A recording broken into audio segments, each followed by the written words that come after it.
Strength lies in overcoming, not succumbing. Meet Ndenga, a woman who turns her disabilities into strength. With resilience and determination, she champions inclusivity and accessibility, making the world a better place for all. My name is Ndenga. I live in South B, and I'm a wheelchair tennis player, and I also have an organization called Disabled Inclusion Youth Association. I was born in Nairobi, number one, and I'm from Siaya County, and I'm third born in my family.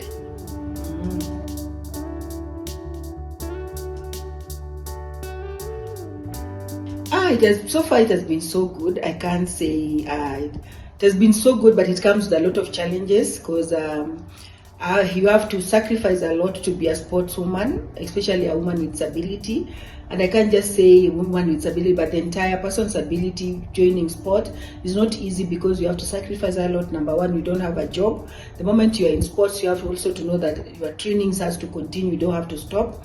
And without resources, it's not easy. So it comes with a lot of sacrifices, but this far, I can say it's good. It's now good.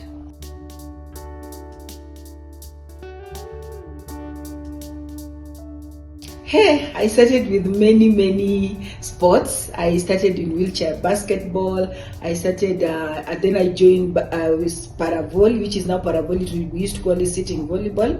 Now it's paravolley. Then I went to powerlifting. Then now I came to realize that I needed to specialize in wheelchair tennis sports. That is, and why wheelchair tennis is because I needed a sport whereby at first, when I was introducing myself, I forgot to say I'm a saved Christian. By saved, I mean I believe in God totally. I believe that God is the one who has been sustaining my life, is the one running my life, and I needed a sport whereby when I go to the court, I don't need to struggle to get into that national team. And with wheelchair tennis is a game that is a sport that it's one individual sport that you go to the court only one person. When I come to be two is when I'm playing doubles. So I realized that with this sport is a sport that my God, the God I serve, I'm not talking about other gods, I'm talking to the God of Jane, the God that has really made me who I am. Now I realized this is a sport that I can call God, and God can be the coach, God can guide me, God can lead me, and it's God that can answer my prayers when I need Him. And really I've seen Him work in wheelchair tennis. I've really strive. I've really, I've gone to places because of wheelchair tennis. And through wheelchair tennis, I've really achieved everything that I've never imagined that I could have achieved.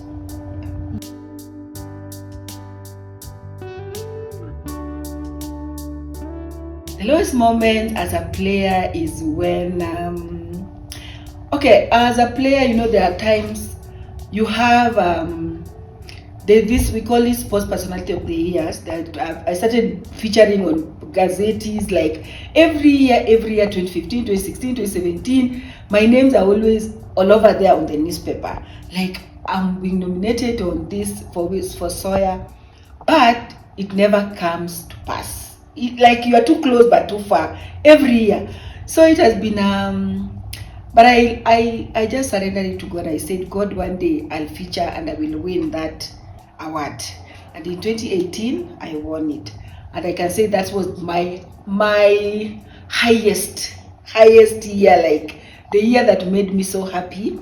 And another lowest is when I'm competing, like I was competing in another tournament, and I really knew that I'm going to win that match, but suddenly I didn't win it. I don't know how, because number one, the lowest moments are the years that I don't start my year with prayer and fasting. Like for instance, all the World Cups that I won in 2015, 2017, 2018, they are years that I normally dedicate. I start the year with fasting, and I start the year with 21-day fast, and I start in January, then February we have a tournament. I always realize when I start it like that, is a year that I will win all the tournaments. Every tournament that I participate in, that the years that year will be perfect because I invited God in it. But the years that I don't invite God, as I start January, they're always my lowest year. Like for instance, I can tell you this year I didn't start it with God like fasting 21 years. I'm sorry to confess, but I didn't. The year has just been like, I don't know, it's not a good year for me this 2024, but but now I know God will change everything behind the scene. Yeah. And how about your memorable moment, especially when you are awarded by the president? Hi. Tell us about that and the Soya Awards too. Let me start the memorable. They're like, if not 6, they're 7. Memorable moments are the first one was when I won Sports Personality of the Year 2018. That was the best part of it, because I was seeing the fruits of everything that I've done in wheelchair tennis, because I started wheelchair tennis in 2012. So 2012, 13, 14, 15, 14 I qualified. That was a good moment also. 18 I won Sports Personality of the Year. And the same on 2017 qualified for World Cup, and the same year I won a Sports Personality of the Year, I also qualified for World Team Cup. And now the memorable to cover it all, the things that I just used to see and admire on TV, and I used to pray for them, like, God, can I just say hi to the president? Or one day as a sportswoman with disability, can I just say hi to, or even meet the president? You know, the things that you admire, the things that you just see on TV. Then last year, 2023, it was a year I can just say that it was the best memorable moments. That the only silver that came into this country from All African Games, my first ever All African Games, Para Games, the only silver that came into this country was my silver in doubles, whereby it also we were losing, and then we just went, and my partner told me, Jane, remember, we've not prayed. And then we just sat there and hold hands and say, God, turn around this match. And he turned it, and we won that silver. And that's the only silver medal that came among the sports that were represented in first Para Games in Accra, Ghana. So we came, that's number 1. Number 2, that is September. Then when I came back in Heroes Day, the president was in Kericho, and I was told to send my CV, and I sent. And then I was awarded, we went to Kericho, I was awarded the Heroes Award, which another one was a milestone for me as a sportswoman with a disability. Then little did I know the organization that I started in February 2023, the organization I've just told you earlier that I founded, won this award in December, second most impactful CBO of 2023. I was like, God, this is now you. Then before I knew it, the same year, we're still in the same year, before I knew it again, in December, the same CV I sent, now I've added some of the achievement I've done. Then in December 12 last year, I saw my name it was gazetted by the president that I've been awarded Order of Grand Warrior. Now my name comes, like, I didn't introduce myself well. Now my name in full, Jane Adhiambo Ndenga OGW. Now that's my name. So those are the memorable moments in my life, yes.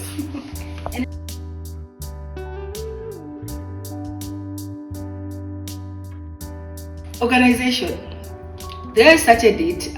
It came like it has been a prayer, like, okay, I'm in sports, and you never know when.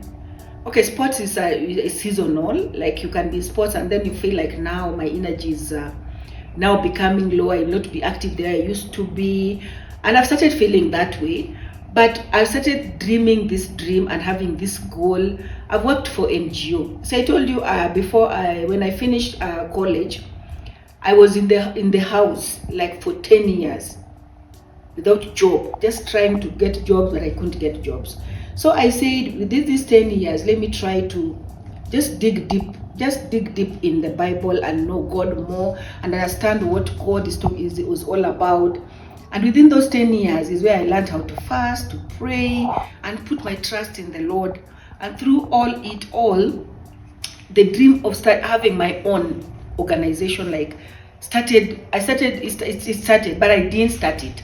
Like in 2015 there, I didn't start it. So in 2015, by God's grace, I was just somewhere, and then I was called with with an organization called Action Network for the Disabled, and they said they want to offer me a job to work with children, and truly children has been, I love children and I love working with children. So I said yes. I didn't know that I started my work like sports coach. So from there, an Action Network for the Disabled, an organization in Kibera that has really mentored me. They have really, as a sports coach, they were mentoring me in different areas. I grew from sports coach. Again, another program came. I was employed as project coordinator, and from there I grew, and I was like, I can learn and reporting and things like that. I made mistake, but they're there also to help me, to guide me. And I found myself growing, and they employed me till I was there from 2015 to 2021. I worked there like almost 7 years at Action Network. But within that season, I was even thinking, still that dream of me starting mine was still there. I didn't lose hope. Then I was also after Action Network for the Disabled, the corona came, and then things started going like, then I was home. Then they called me again. They gave me another project for like 6 months or something. Then I worked there because I always believe in integrity, honesty, and just be you. And that's what has really helped me, because I can't be someone else who I'm not. So it has really helped me. Even during that COVID, I was doing some things that I think that's also that the grace that God has given me. I had some money that I've kept for project, and I think with organization you can think, oh, with COVID, this money someone can use it. I never used it. And when they called me surprising, they knew, they were like, do you have the money? I'm like, yeah, I have it. And it was a lot. So I kept it, and the moment they called, they needed it in the account. It didn't take even 1 hour for me to go and post it and just channel the money back. I think that also gave me it gave me a lot of respect, and it opened other doors. So another guy also called me he was transiting to another now high level organization. So he told me, Jane, can you come to be the CEO for Disabled Empowerment Society of Kenya? I said, I didn't even argue. I said I will come. I worked for the guy like 8 months without salary, and that's how I am as Jane. I will agree, and I found that they didn't have enough money to pay me, and for me to learn from that work, I needed to learn different things as CEOs. Even if I start mine, how will I run the organization? So I got the work experience from that organization. I started working there 2021 September, I think, to 2022, and then I said, now I need to start my own organization. So I came with some few friends of mine, including my fiance. So we started an organization, Disabled Inclusion Node Association, where now we empower young children with and without disabilities. The reason being, we are being told always sometimes, as a woman with disability, I saw it fit like, let's just always include everyone, because I can't live without you. As much as I'm a person with disability, I also need other people. So, and this Sustainable Development Goal 2030 also bring an aspect of leave no one behind. Let's move together. Let's work together. Let's be together. So I started this organization mainly to see we have children with disabilities who can be in school, but they can't give you the grades that you want. We have children with disability who are in school and very bright. Those ones we captured them. And then I also have children without disability who are out there who are doing well in school, but they don't have school fees. So we said, let's start this organization to ensure that these children are in school, they're being fed, even if it means that they're carrying that food to go with at home, they'll eat it later, it will happen. Because mainly my work is based in Lakisama, But I said it will not only be in Lakisama. We'll go around and do, we do our due diligence, we work and see how best we can work with head teachers and get this student, because you know some people will lie to you. But again, if we've done that, we go deep into their houses. We go and find out, are they really who they say they are? Are the parents who they say they are? And this is going behind before home setup, before we get them to school. So in a nutshell, disabled organization also now, we are starting a livelihood again, where we are going to give parents support. We have formed a group of parent support group, where parents with children with disabilities, like my parents, God forbid, they both died. And now I have parents out there that have children with disabilities. How are these parents with children with disabilities mentored? You know, this is areas that many of us, we don't look at. But these parents are going through so many issues. Like we have parents with Down syndrome children, autistic children, physically challenged like me, deaf, visually impaired. We have children on disability, different disabilities. How are they coping with these children? And there's some children with, that need diaper throughout. Like for instance, by now, how do you call it? Spina bifida. These children are even using the tube to drain their urine, and they are always mainly diaper. They can't go to the toilet, and some they even need wheelchairs. How are these parents? And some are on medicine 24/7, and the amount for this, the amount they're spending throughout the month for this on these children, just get diapers, medicine, even the food. The autistic children, the specific food they're supposed to be taking. They're not just supposed to eat anything. So the reason why we came up with that, with the forming parent support group, is to help them understand the disability of their children. Because the moment that maybe a young mother, maybe there's this parent with the same child that the other parent has, and the other parent doesn't know how to deal with the other, and maybe the one of them has experience on how they can get everything, or maybe crutches, assistive devices.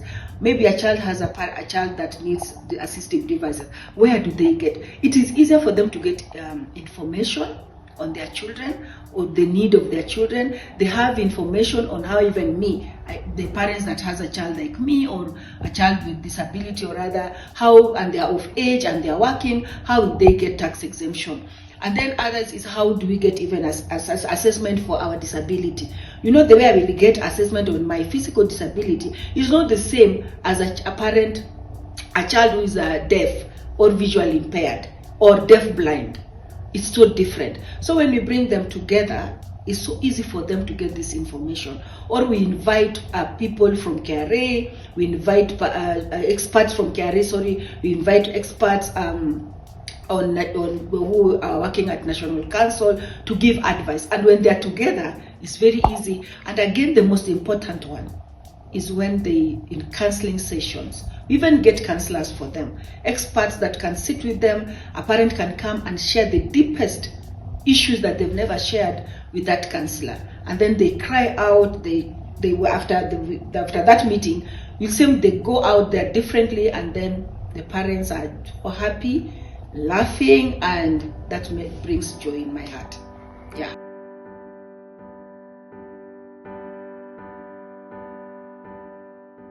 Right now, even I've made a cabinet for my medals. Since I started tennis, there are national and internationals. I can clearly say I have 10 gold medals. I have 9 silvers. The number 9 is the silver that came from Accra last year. And then I have 3 bronze. And then within this bronze, I have the Sports Personality of the Year award. I have the Heroes Award. I have the Grand Order of Grand Warrior Award. So that's me with my awards. Mm-hmm. And I thank God for them. Each and every medal I have. It's from God, not my own doings, not my strength, but from God above. Yeah.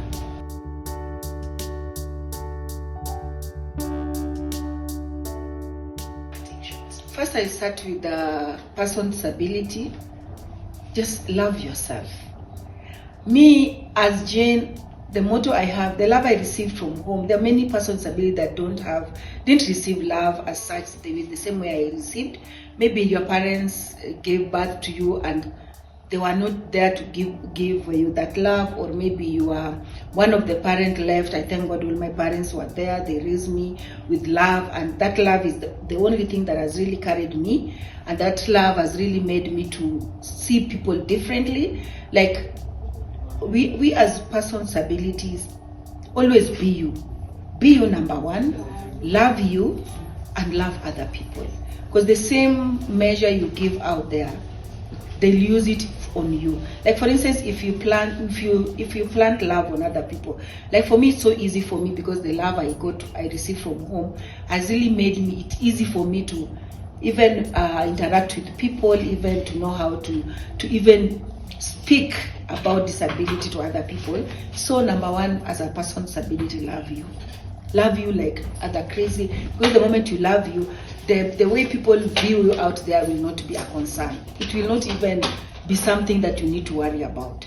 Me now, I always live going out there and I'm like, I am me, and I will smile, I'll face that society the way you want me to face them. So love you, appreciate who you are.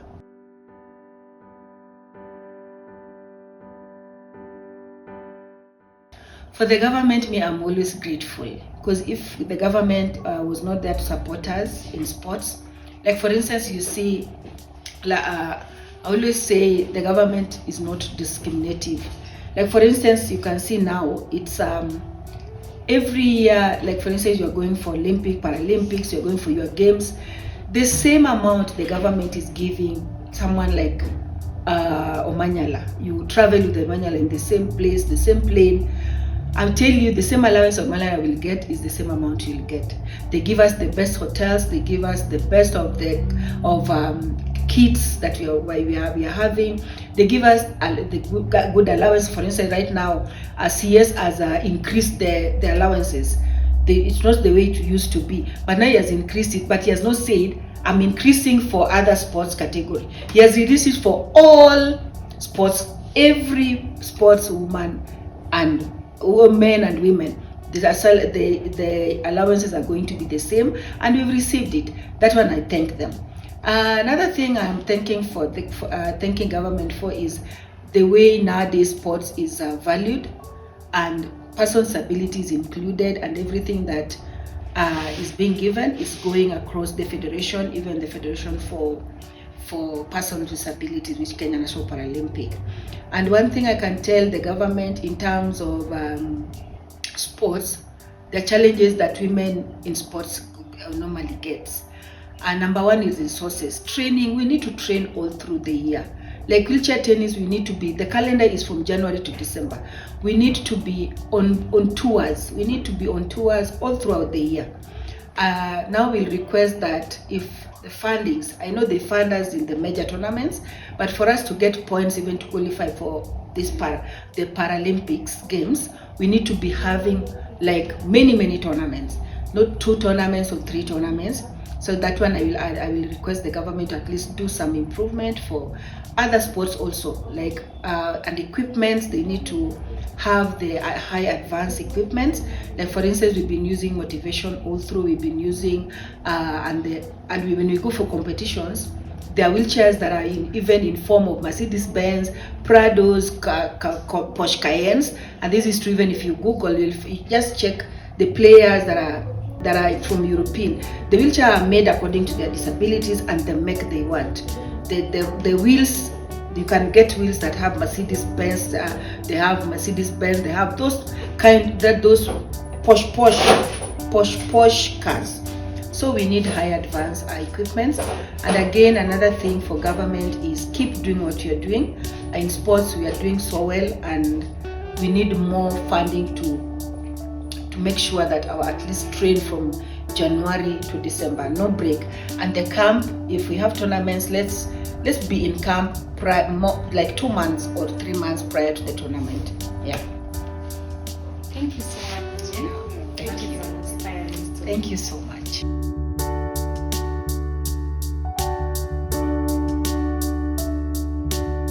This story has been produced by The Star in partnership with One Ifra Women in News Social Impact Reporting Initiative.